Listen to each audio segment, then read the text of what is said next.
OK，ဒီနေ့တကယ်ချင်းနဲ့မတွေ့တာကြာပြီ။ငါချင်းဘာလိုမျိုးလဲ။ အော်ကျွန်တော်ကချင်းလူမျိုးပါ ချင်းကတော့မြားကြီးပဲ။ဒါပေမဲ့ဘယ်မြို့ကနေလဲဘယ်ရွာကနေလဲ အော်ငါတို့က300လူမျိုး 300 300လူမျိုးပဲ အော်300 ငါတို့က300တကယ်ရှင်းကြအောင် ကျွန်တော်ကတော့ချင်းရုံ ချင်းရမကြားဘူးဝိလူမျိုးပဲကြာဇိုလူမျိုးပဲကြားဘူးတယ် ဇိုကနေချင်းရုံဖြစ်သွားတယ်။ရှင်နဲ့ပေါင်းတဲ့ခါကျချင်းရုံဖြစ်သွားတယ် အော် ချင်းရုံ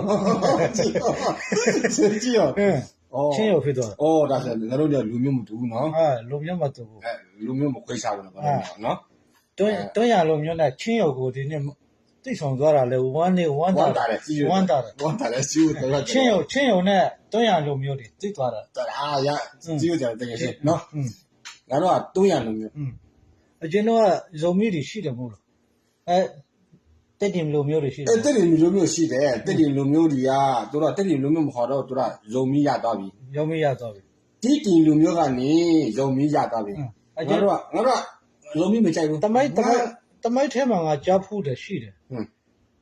တက်တင်လူမျိုးတွေရှိတဲ့ချိန်မှာရုံမီလူမျိုးတွေရှိတယ်အဲ့ဒါတွေကဘယ်လိုပြန်ဟုတ်နာမည်ပျောက်သွားတယ်ဘယ်နာရောက်သွားလဲ ငါတို့ကရှင်နယ်လက်ထဲရောက်သွားတော့ငါတို့ကလုံးဝဇုံမီးနာမည်မကြိုက်တော့300ပဲကြိုက် 300ပဲလား 300ပဲ300လူမျိုးပဲ ဩကျွန်တော်တို့တမိုက်မှာလည်းရှိတယ်အကျဉ်းတော့ကျွန်တော်တို့ဇုံမီလို့ခေါ်တယ် ဟုတ်လား ဟုတ်ရှင်နဲ့လက်ထဲမှာပြန်ရောက်တဲ့ခါကျချင်းရုံဖြစ်သွားတာ ချင်းရော ချင်းရုံ ချင်းရောပဲကြားဖို့တယ်မြတ်ဗျာချင်းရောဖြစ်သွားတယ် ဟုတ်အရင်တော့ဇုံမီလို့ခေါ်တယ်လေကျွန်တော်တို့တမိုက်ပေါ့အခုကရှင်နဲ့ပေါင်းသွားတဲ့ခါချင်းရုံဖြစ်သွားတာကျွန်တော်တို့ကတုံပေါ်ပဲဆိုတော့